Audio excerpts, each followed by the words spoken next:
बहू तुम बहुत ही बेहया और बेशरम हो।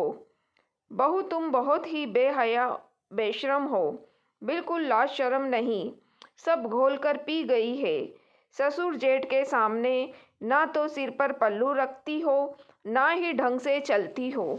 इतना तेज चाल है तुम्हारी, लगता है कहीं दौड़ प्रतियोगिता में भाग लेने है तुम्हें।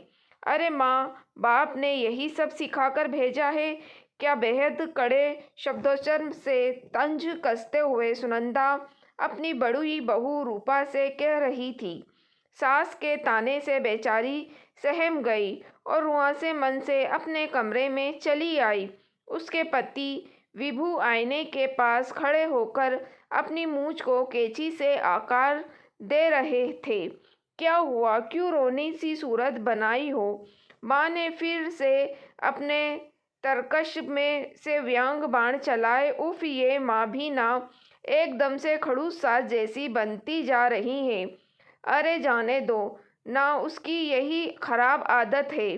तुम वही करो जो ठीक लगे, तुम उनकी बात का बुरा मत मानो, कहकर पतिदेव ऑफिस को निकल गए। रूपा को हर दिन सास के ताने सहने पड़ते।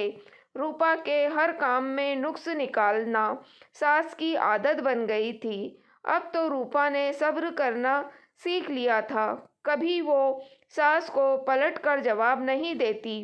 कुछ साल बाद देवर की शादी कमाऊ देवरानी सानिया से होती है। सानिया सुबह देवर करण के साथ ऑफिस चली जाती और रात को 7-8 बजे के बीच आती। अपने कामकाज से इतनी थक जाती, फिर भी रूपा की काम में मदद कर देती, लेकिन बाहर के काम का दबाव भी था, इसलिए सानिया का गृह कार्य में सहायता करना ना करने के समक्ष था, मतलब ऊँट के मुंह में जीरा। सानिया को रोज रोज ऑफिस जाना पड़ता है। ऐसा करो रूपा, एक खाना बनाने वाली रख लो जिससे तुम्हारी सहायता हो जाए, साथ ही दोपहर को विश्राम भी कर लिया करना। सास ने इतनी आत्मीयता से कहा तो रूपा आश्चर्य से उनको देखने लगी। अरे आज सूरज पश्चिम से कैसे उग गया?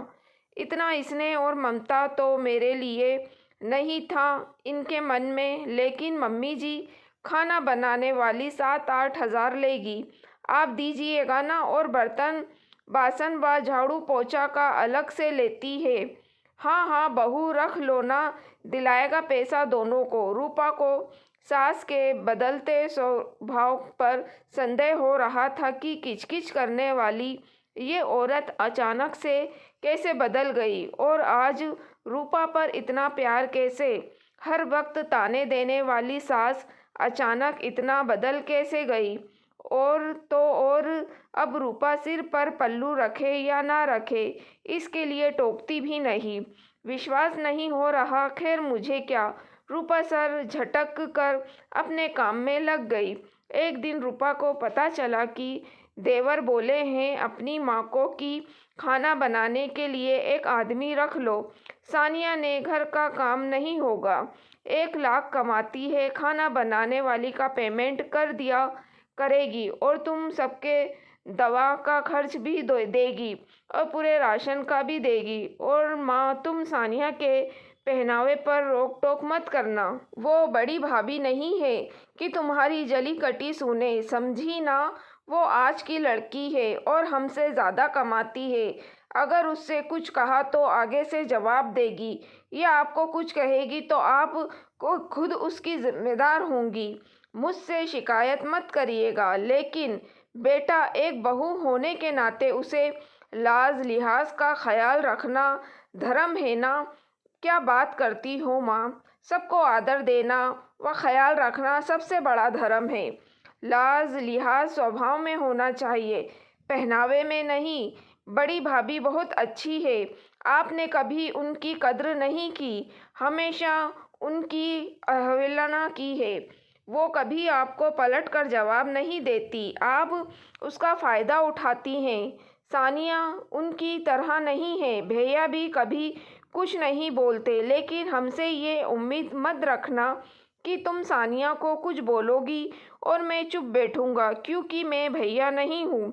इसलिए अपने बड़े होने का साक्षात प्रणाम दिखाओ और सबको चैन से जीने दो। तब से सास के रंग ढंग बदल गए और उनको बड़ा बेटा बहू लिहाजी लगने लगे। रूपा ने सास को कुछ एहसास नहीं होने दिया कि उसको कुछ पता है।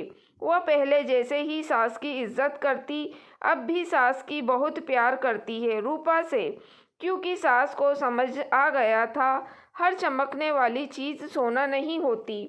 और आज के ज़माने में रूपा जैसी बहू मिलना मुश्किल है। दोस्तों, अगर आपको कहानी पसंद आई हो तो प्लीज़ आप मेरे चैनल वॉइस ऑफ नीलोफर को सब्सक्राइब ज़रूर कीजिएगा और मेरी वीडियो को लाइक और शेयर भी ज़रूर कीजिएगा। Thank you for watching.